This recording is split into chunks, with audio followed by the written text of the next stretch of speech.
oui, carrément. J'ai beaucoup hésité entre médecine et la prépa, donc plutôt un cursus de maths, d'informatique et de physique. J'avais un peu plus de plaisir en allant en cours de maths qu'en cours de SVT, même si j'aimais bien les deux.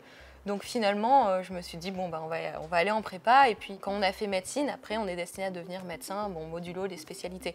Mais quand on a fait prépa, après, on a tout un range de métiers différents qu'on peut faire. Et c'est ça qui me plaisait. C'est très stimulant de se dire qu'on va pouvoir, de un, choisir ce qu'on veut faire, et de deux, avoir un vrai impact dans des secteurs qui nous intéressent. Et ça c'est génial. Moi, j'ai eu un peu peur au début de me dire, j'ai jamais fait d'informatique avant. Enfin, moi, je voyais mon frère qui programme depuis qu'il est en 4e, il est très fort et qui est vraiment destiné vers ce secteur. Et moi, je me voyais pas du tout faire quelque chose comme ça.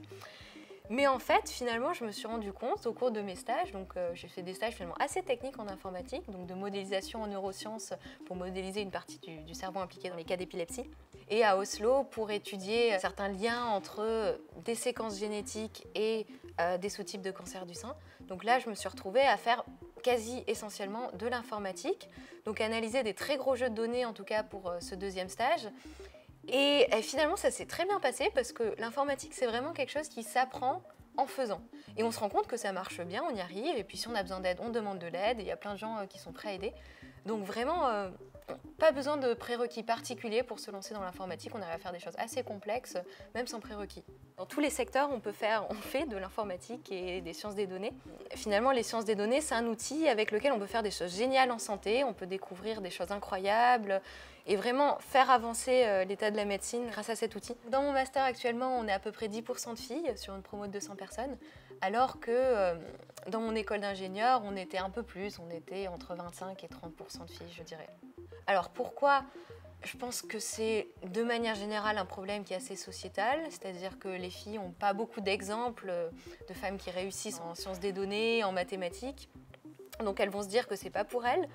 Alors qu'en fait, pas du tout. Il n'y a aucune raison pour lesquelles les filles seraient moins fortes en maths que les garçons. Quand on commence à suivre les premiers cours, finalement, cette angoisse, elle disparaît parce qu'on se rend compte qu'en travaillant, on y arrive, qu'on soit une fille ou un garçon. L'analyse des données, vraiment, on peut partir d'un jeu de données qu'on ne connaît pas du tout et puis on peut extraire plein d'informations là-dessus en trouvant des corrélations entre certaines grandeurs. Ça peut être tout type de corrélation, de regroupement de patients en fonction de leurs symptômes, de leurs caractéristiques. On peut faire des choses assez incroyables avec les données.